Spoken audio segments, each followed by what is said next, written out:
20th century brought a shift towards a more materialistic interpretation of the American dream, particularly after World War II. Homeownership became a central symbol of success, fueled by the post-war economic boom and the rise of consumer culture.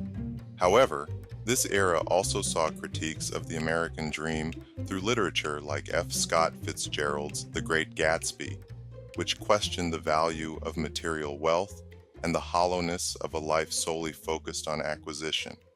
Although the 20th century can be defined by World War I, World War II, and their consequences, the seeds of both wars germinated at the end of the 19th century in Germany with the Berlin Conference, also referred to as the Scramble for Africa, in 1884, where European countries divided up the continent of Africa for the purpose of extracting its resources. The colonial powers who controlled the raw materials and resources would control the world economy for centuries to come.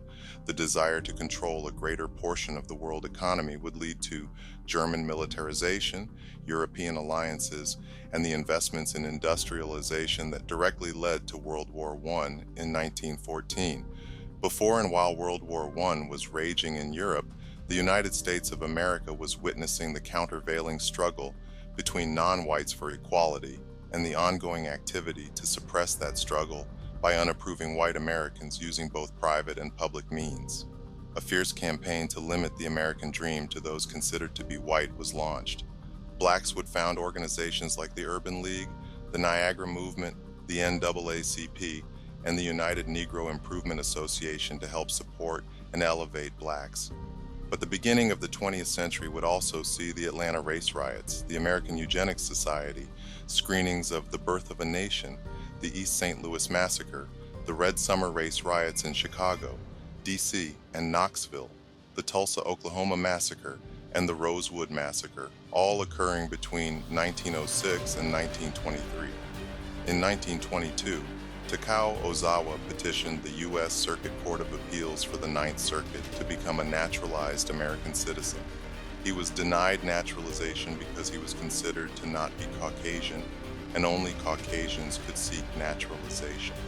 That same year, Bhagat Singh Thind, a Hindu, petitioned for citizenship, citing scientific evidence that Hindus were of the Aryan Caucasian race. Initially, he was granted citizenship by the U.S. District Court for the District of Oregon in 1920, but the Bureau of Naturalization appealed the decision. The Supreme Court ultimately ruled against him, stating that while he was of Caucasian descent, he was not considered white, according to the common understanding of the term at the time. The court's decision was based on the interpretation of the Naturalization Act of 1906.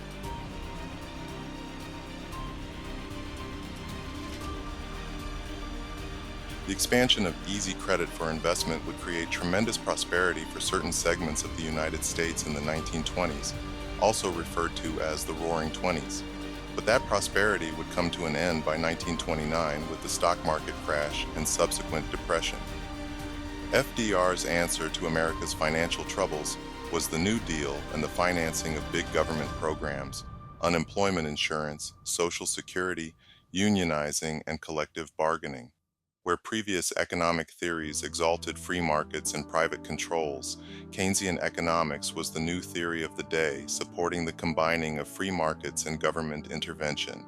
The financial system that undergirded the American dream was being given a renovation by the United States government with the implementation of the Securities Act, FDIC insurance, the Securities Exchange Act, the Federal Home Association, the Federal Housing Act, the Banking Act of 1935, which was created to restructure the Federal Reserve, affording it more control, the National Association of Securities Dealers, the Investment Company Act, and the Investment Advisor Act. FDR encouraged optimism in the future of the country and confidence in the markets with his Four Freedoms speech, which emphasized that Americans should be able to benefit from the freedom of speech, freedom of worship, freedom from want, and freedom from fear. It should be noted, though, that the FHA underwriting manual warned that integration would lower home values, and the National Appraisal System took race into consideration when valuing homes. This, of course, incentivized discrimination against minorities. Post-World War II was where most Americans, beginning with the Greatest Generation and the Boomer generation, truly experience the American dream through true growth and economic prosperity that would secure generations of wealth for themselves and their families. From 1945 to 1950, the housing boom, regulated by discriminatory zoning laws, would help set the stage for the building of sprawling suburbs across the United States. A prime example would be Levittown, designed and built by Bill Levitt in New Jersey and Pennsylvania. Approximately 5 million homes were built, but few to none would be sold to blacks. The 50s and 60s would see landmark legislation like Brown versus Board of Education, the Federal Housing Act, the Civil Rights Bill, and the dismantling of laws against interracial marriage put into place for the benefit of all people.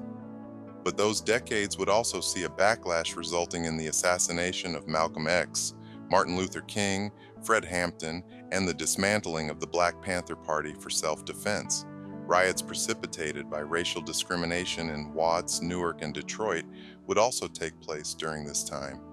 The following decades of the 70s and 80s would see the foundations laid for the largest growth in the American economy without interruption and low inflation, with the Dow Jones Industrial Average skyrocketing from 3,000 in 1991 to over 10,000 in 1999. Free trade was the catalyst to this expansion after the Cold War.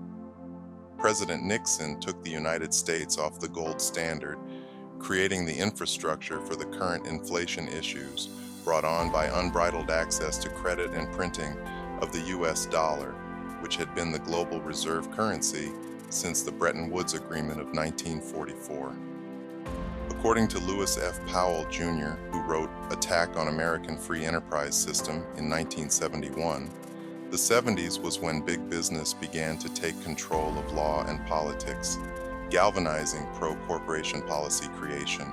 That policy creation was supercharged in 1980 by Ronald Reagan's policies, which cut taxes for the rich, raised the national debt 100+%, promoted free trade, attacked labor unions, cut regulations, and dismantled the New Deal. This was the beginning of the destruction of the middle class and the lack of faith in the American dream for many Americans as wealth was beginning to be absorbed by a relatively small group of individuals. The 80s would further diminish the belief in the American dream and faith in the United States government for blacks when it was deduced that the CIA was involved with the spread of crack cocaine to inner-city neighborhoods around the United States through their involvement with the Contras, whom they trained to fight communism in Guatemala. This activity spurred the crack epidemic, bolstering criminality and justifying the imprisonment of a large segment of African Americans. In 1984, for-profit prisons began to proliferate in America with the Corrections Corporation of America during the same time as Ronald and Nancy Reagan's campaign against drugs began. While the 80s set back generations of potentially successful black families, the 90s legislated opportunity for financial success for a small group of elites. In 1994, the Senate voted on behalf of stock options to not be expensed on the balance sheet, allowing for wealth and equity creation based upon corporate stock valuations that may or may not have been supported by actual productivity.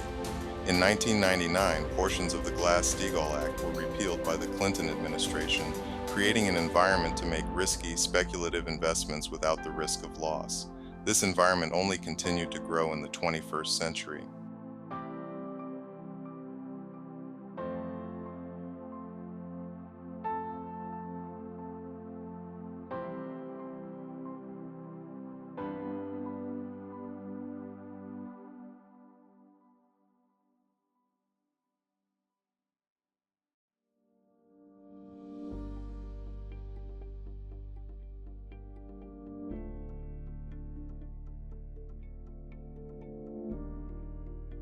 In the 21st century, the American dream faces new challenges.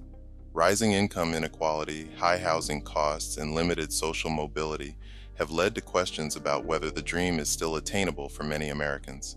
There's a growing recognition that individual effort alone may not be enough to overcome systemic barriers, and discussions are increasingly focused on issues like wealth inequality, access to education, and healthcare. Where the years between 1933 and 2000 marked the greatest wealth creation in world history, the years between 2000 and 2014 was the greatest wealth transfer in American history. That growth was stimulated by the aforementioned policies of the 70s and 80s and the legislation of the 90s that were continued into the 21st century. In 2000, the Commodity Futures Modernization Act would empower the creation of the derivatives, mortgage-backed securities, collateralized debt obligations, mortgage swaps that would directly lead to the 2008 mortgage crisis. The internet bubble was on the verge of bursting, precipitating a sharp decline in the stock market, as illustrated by the Nasdaq falling 355 points Black Friday, April 12, 2000, and losing more than 50% of its value from 2000 to 2002. Smart money had already made a move to real estate investments, setting the stage for the upcoming 2008 mortgage crisis, while the September 11th World Trade Center disaster would exacerbate an already declining economy. 2008 would also see a government bailout of banking institutions that were deemed too big to fail with taxpayer money, even though they were for-profit institutions that made risky investments that didn't pan out. Meanwhile, middle-class Americans lost their retirement savings, investments, homes, and unmentionable intangibles that would leave them scarred for life, with no faith in the American dream. Meanwhile, America was beginning to lose influence around the world and its dominant position in world trade. 2009 witnessed the first BRICS summit held, bringing together Brazil, Russia, India, and China to discuss global food trade and infrastructure initiatives. South Africa would join in 2010. In 2013, China's Belt and Road Initiative was adopted to invest in more than 150 countries and international organizations. In 2024, the U.S.-Saudi Arabia petrodollar deal, which required Saudi Arabia to invest U.S. dollars back into government securities, expired after 50 years.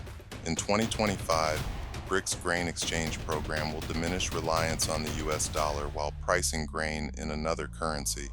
This, in conjunction with President Trump's protectionist policies, are making America a more expensive place to live, to a point of being unmanageable and putting the American dream out of reach for increasingly more people.